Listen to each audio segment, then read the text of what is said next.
Bienvenue sur Top Invest, la chaîne des top d'investissement. Ici, on parle essentiellement d'entreprises de qualité. Avons-nous une opportunité d'investissement sur Téléperformance? C'est la question à laquelle on va essayer de répondre en se basant sur les états financiers de la compagnie. Je rappelle que ceci représente uniquement mon point de vue et non un conseil d'investissement. Et comme d'habitude, je me réserve le droit de me tromper. En réalité, je n'ai vraiment rien à dire sur Téléperformance. Sérieusement. Je n'ai rien du tout d'exceptionnel à raconter en date d'aujourd'hui. Tout ce qu'il y avait à dire sur la compagnie, on l'a raconté dans le passé. Donc, si vous regardez bien Téléperformance, on a fait une vidéo ici. Et je pense que cette vidéo-ci était suffisante pour vous aider à creuser plus.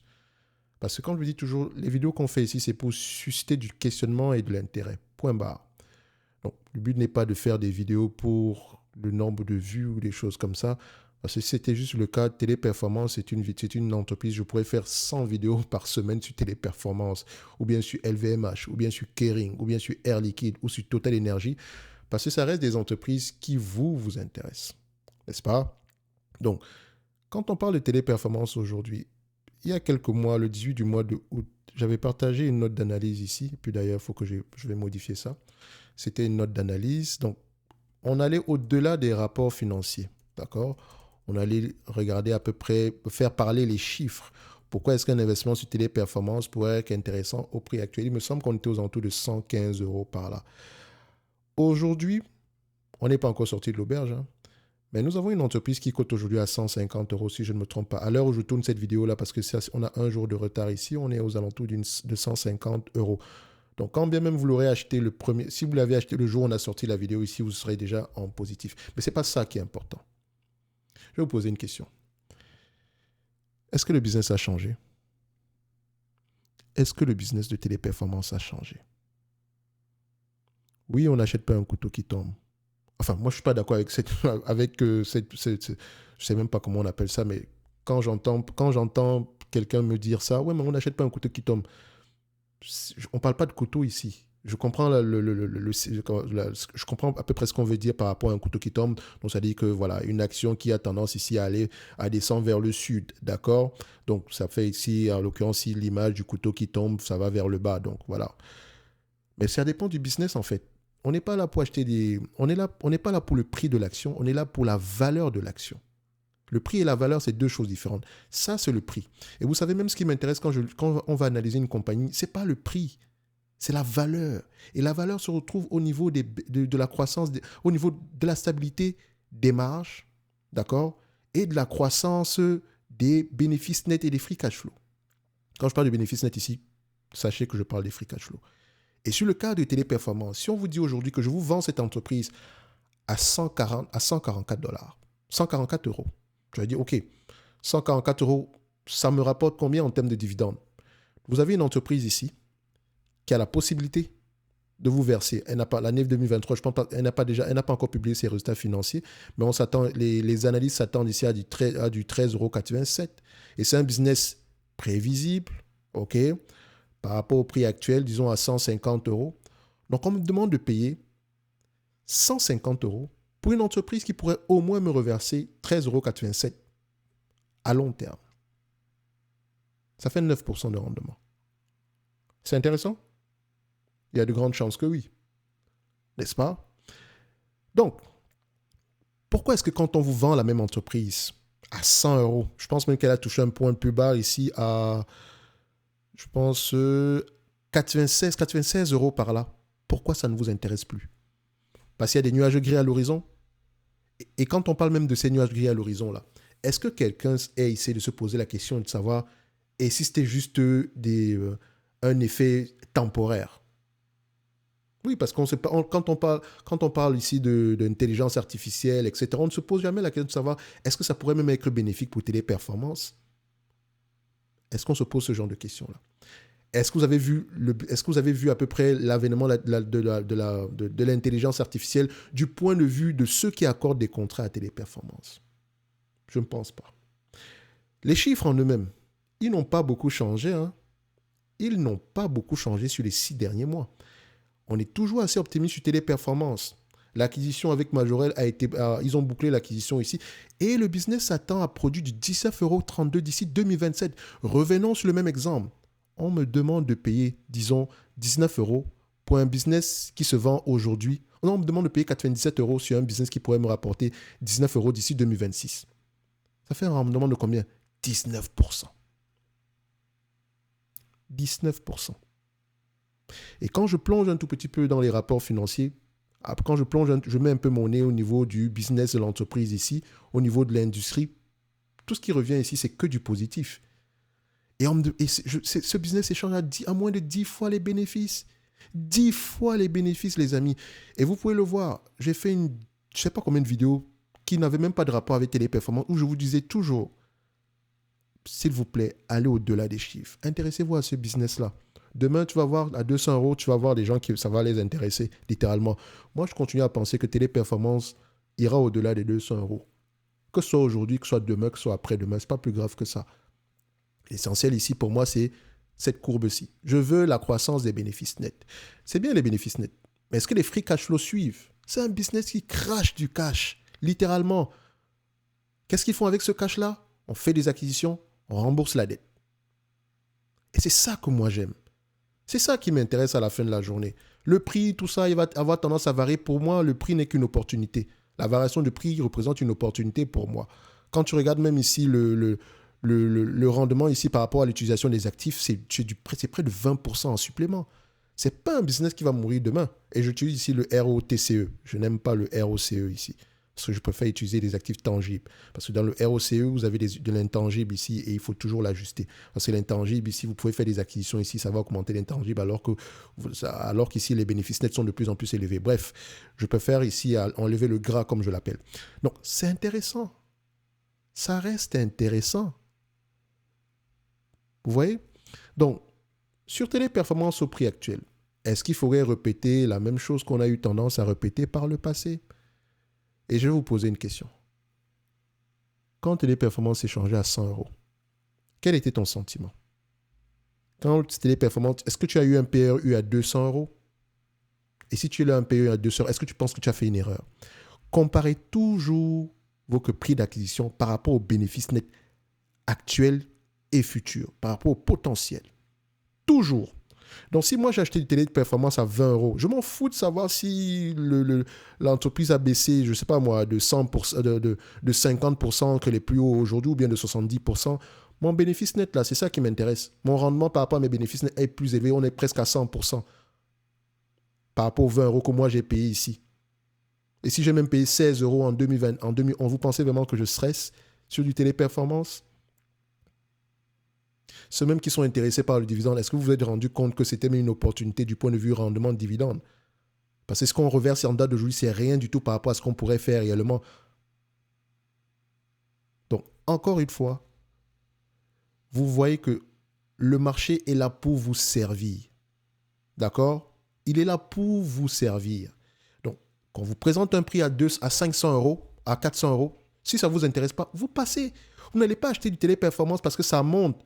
Parce qu'on est sur du momentum, je ne sais pas quoi, le prix de l'action ne fait que monter année après année, on achète uniquement les actions qui montent. C'est quoi cette folie-là? Attention, ne vous méprenez pas. Il y a des actions qui montent qui sont toujours sous-évaluées. Comme je disais tantôt ici, j'ai posé une entreprise qu'on appelle Brown & Brown, qui ne vous intéresse forcément pas, que vous ne connaissez forcément pas, mais cette compagnie-ci est sous-évaluée. Pour une seule raison, j'accepte de payer cette compagnie-ci à 27 fois les bénéfices parce que la taille du marché est énorme et on est en pleine consolidation. C'est la même chose avec du Visa et Mastercard. Je continue à penser que ces entreprises sont sous-évaluées, même en date d'aujourd'hui, même à 30 fois les bénéfices. Regardez, 14% de croissance. Et je veux juste vous montrer une chose. Si je l'achète aujourd'hui, il y a de grandes chances qu'elle continue à faire du 14% de croissance sur les années à venir. Prenons l'estimation ici. Et c'est un business, vu ses marges, ça sera difficile de se changer à moins de 25 fois les bénéfices. OK? Je mets mon 25 fois les bénéfices. J'atteins combien ici? D'ici 2029. Et s'il vous plaît, d'ici 2029, ce n'est pas comme si la croissance va ralentir. Il y a de grandes chances qu'on soit à peu près à un niveau de croissance qui sont toujours assez respectables. Donc, ça fait 11% de rendement. Je l'achète aujourd'hui à 30 fois les bénéfices. Et c'est ça qui m'intéresse. Et là, je ne suis pas en train de surpayer. Quelqu'un qui va se baser sur le PER va dire « Oh, 30 fois les bénéfices, c'est cher. » Cher par rapport à quoi? Par rapport aux bénéfices passés ou bien les bénéfices futurs? Et quand on parle des bénéfices futurs, toujours prendre en considération la taille du marché, la prévisibilité du business. D'accord? C'est ça qui est important. Parce que quand on va regarder, par exemple, du Total Energy, on va se dire aussi aujourd'hui que le business échange, je ne sais pas moi, à 6 fois les bénéfices. Mais 6 fois quels bénéfices? Actuels ou futurs? C'est quel type d'entreprise? C'est une cyclique. On ne peut pas faire confiance aux bénéfices futurs. On peut avoir une idée générale par rapport au cycle que l'entreprise a déjà eu à traverser. Quelle est la moyenne des bénéfices nets? Et comme moi je l'ai toujours dit, 4 euros, 4,50 € par là. Donc au prix actuel, moi je reste correctement évalué, point barre. Maintenant, l'entreprise, tout le cash qu'elle a, elle rachète des actions, elle distribue un dividende, elle renforce le bilan ou elle fait des acquisitions. Mais je ne pourrais jamais vous dire ici que c'est l'opportunité du siècle à 6 fois les bénéfices. Je connais le secteur d'activité. Je peux également me tromper, mais il y a une chose que je n'accepte pas surpayer. C'est la même chose avec Albemarle. Regardez la vidéo qu'on a fait dessus, il y a très longtemps. Il y a quelqu'un qui me dit, oui, mais le lithium, on va en consommer énormément, le monde en a besoin, voiture électrique, je connais la chanson. C'est la même chose chaque année. Et laissez-moi vous dire que les prévisions, surtout au niveau des cycliques, il faut faire attention aux prévisions. Elles sont toujours optimistes. Concentrez-vous sur les coûts de production. Donc, sur les cycliques, lisez les rapports financiers. C'est la même chose avec ADM qui a baissé de 30% par rapport à une probable fraude, voilà, manipulation comptable ici. On ne sait pas trop à quoi ça va ressembler. Je l'attendais à 40 €, à 40 $ l'action. On est à 50. Et qu'est-ce que je fais? Vous pensez vraiment que on panique ou des choses comme ça? Celui qui l'a acheté plus haut parce que les dividendes augmentent, je ne sais pas moi, les PER de 10, c'est moins cher. Intéressez-vous au secteur d'activité. C'est cyclique. Aujourd'hui, on va commencer peut-être à s'intéresser à du ADM parce que je ne pense pas que ce soit un business qui soit si mauvais que ça. OK, on va avoir tendance à ressortir les cadavres du placard ici, mais on va revenir sur une entreprise assez correcte qui domine, qui est parmi les leaders dans son secteur d'activité. D'accord? Et l'entreprise est là devant vous.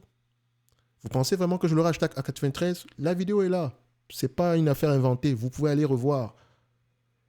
C'est important d'avoir une idée générale sur le secteur d'activité. Ce n'est pas pour rien que je vous partage vraiment des analyses sectorielles. Gratuitement d'ailleurs.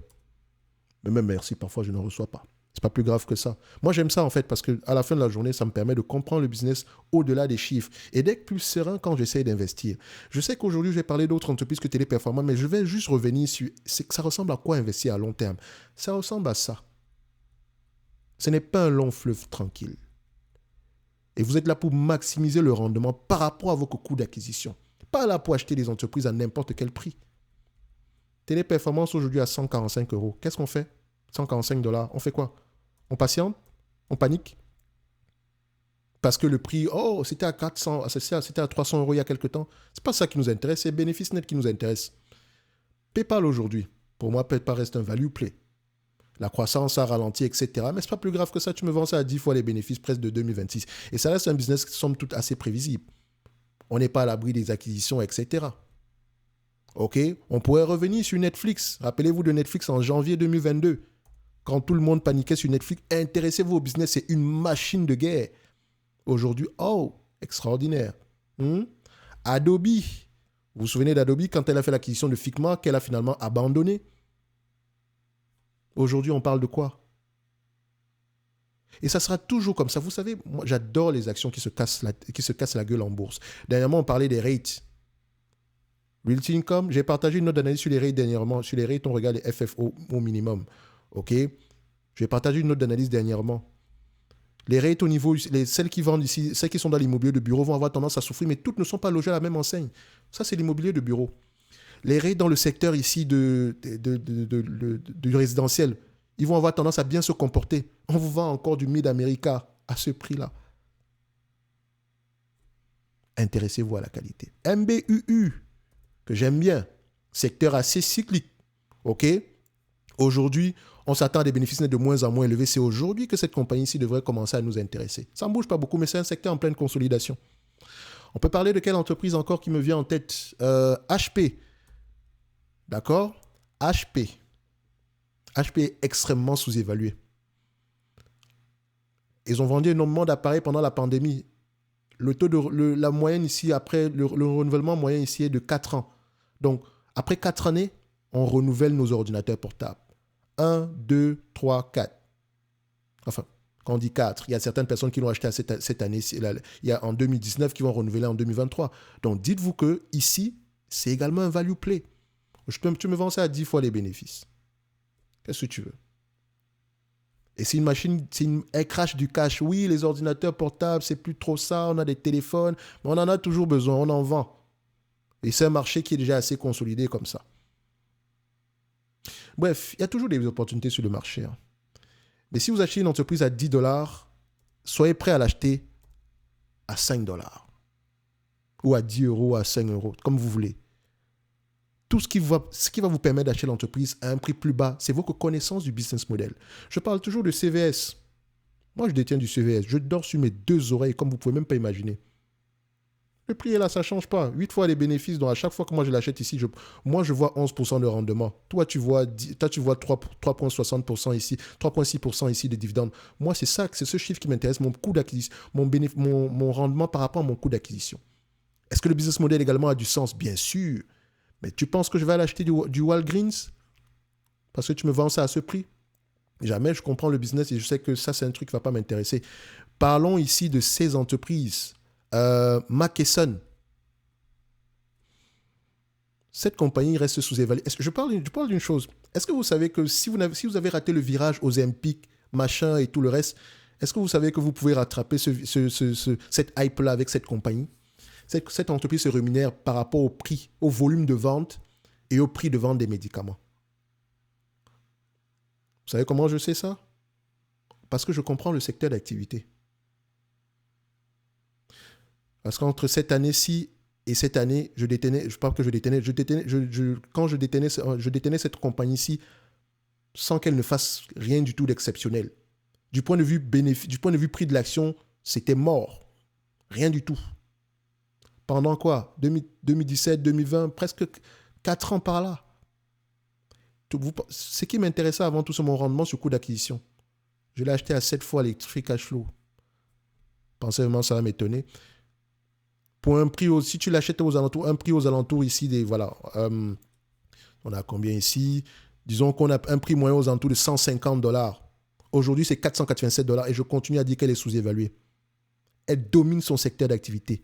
Oligopole. Il y a 3 entreprises ici. L'autre a changé de nom. Je ne sais même plus comment elle s'appelle en date d'aujourd'hui. Mais elle a changé de nom. Je pense que c'est Cardinal Hill. Non, c'est Amerisus Bergen qui a changé de nom. Je vais retrouver son nom ici.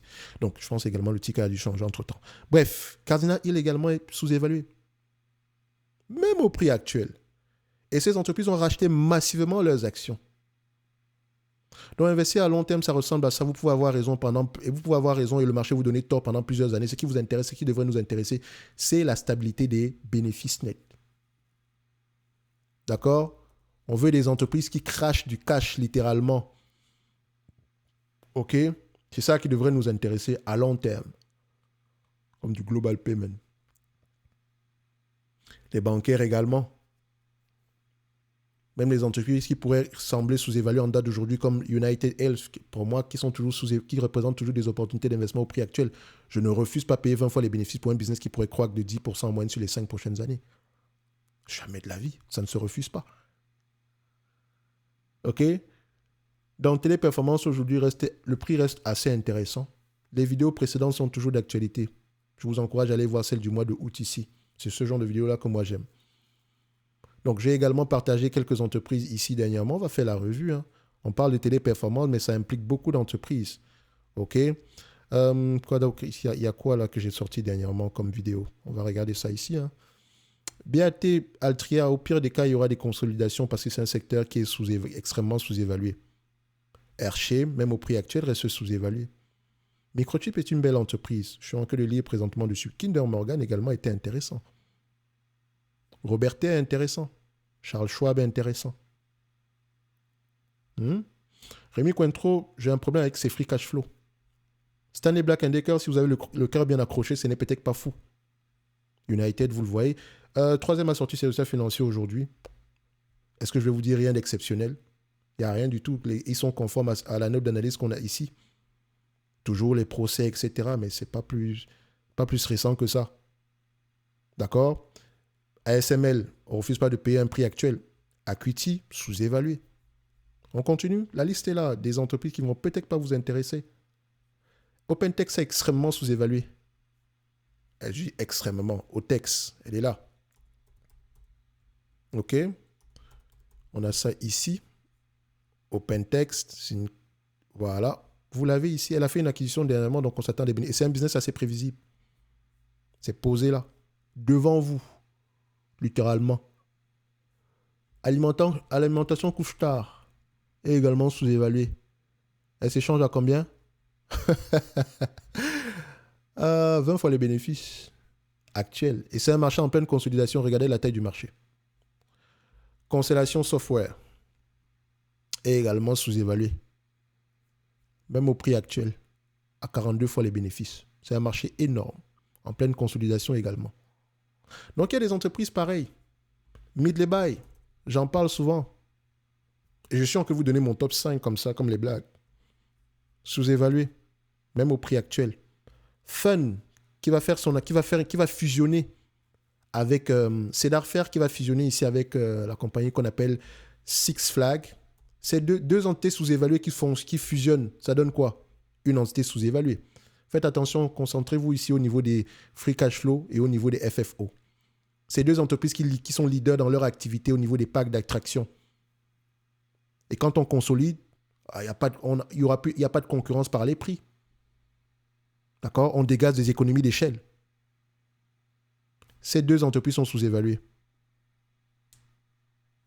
C'est là. Devant vous. Téléperformance également. Pour revenir à du téléperformance. En Europe, on peut parler de quoi? Sartorius, qui n'est pas si mal que ça. On a un ralentissement, certes. Mais tu te rends compte que c'est un business qui peut continuer à croître d'au moins 10% sur les années à venir? Et qui peut augmenter ses marges? Même si tu l'achètes au prix actuel, c'est peut-être pas mauvais non plus.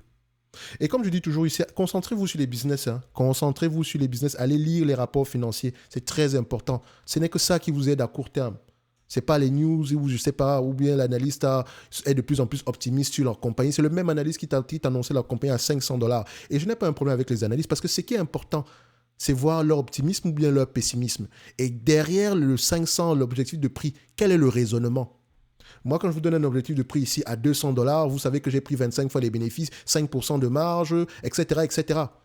Mais l'analyste en question, qu'est-ce qu'il vous a mentionné? Est-ce que vous avez juste le prix final? Ce n'est pas intéressant non plus. Et au-delà de tout ceci, c'est le business en lui-même qui est intéressant. C'est le business en lui-même qui est intéressant. Donc, téléperformance aujourd'hui, ça ne sert à rien de commencer à dire « Ouais, mais c'est sous-évalué, j'achète, machin. » Tu faisais quoi à 100? Tu faisais quoi à 150? Qu'est-ce que tu fais aujourd'hui? Tu achètes ou bien tu lis tes rapports financiers? Écoute tes rapports, même pas tu achètes, lis tes rapports financiers, écoute tes conférences calls et prends une décision d'achat. Et prends une décision d'investissement. Parce que ne pas investir, c'est également une décision d'investissement. Si le business ne te parle pas, parce que tu as fait tes propres recherches, et tes propres recherches, ce n'est pas juste des articles de journaux, ouais, pas du tout. C'est un complément. Bref, j'adore investir à long terme. On aime ça. On aime quand on achète une entreprise à $200, qu'elle baisse encore jusqu'à $100. Je suis sûr et certain qu'il y a des personnes ici, si on vous vend du LVMH à 100 €, vous n'allez pas l'acheter. Parce que le news flow sera négatif à 100 €, les amis.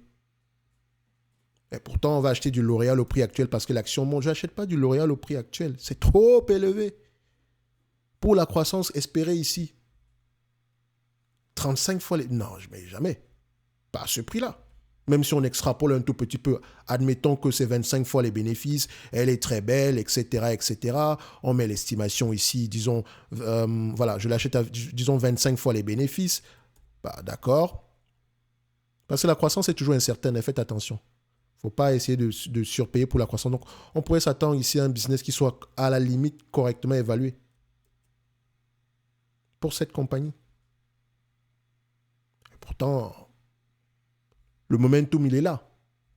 Mais pas à n'importe quel prix non plus. Vous avez des entreprises ici comme ça, là. Des polonaises, comme, comment on appelle ça? C'est Tex.sa, qui reste une entreprise, somme toute, assez intéressante en date d'aujourd'hui. Vous avez également, je pense, Dino Polska a baissé dernièrement. Pourquoi pas? Ah non, c'est pas ça, c'est Dino Polska, c'est Dino. Assez intéressante également à aller regarder. Il y a tellement de belles entreprises dans ce monde-ci. Parfois, je me pose la question, mais qu'est-ce qu'on fout à se concentrer sur des entreprises qui n'ont pas d'avenir, enfin, qui selon moi sont juste bof. Et très souvent, ici, vous avez pensé que Téléperformance n'est pas, pour moi, je ne pense pas que ce soit un business exceptionnel. Ça reste une entreprise correcte. Mais le prix qu'on me propose aujourd'hui, c'est magnifique. On a trop tôt fait ici de comparer Téléperformance à Atos. Ce n'est pas la même chose.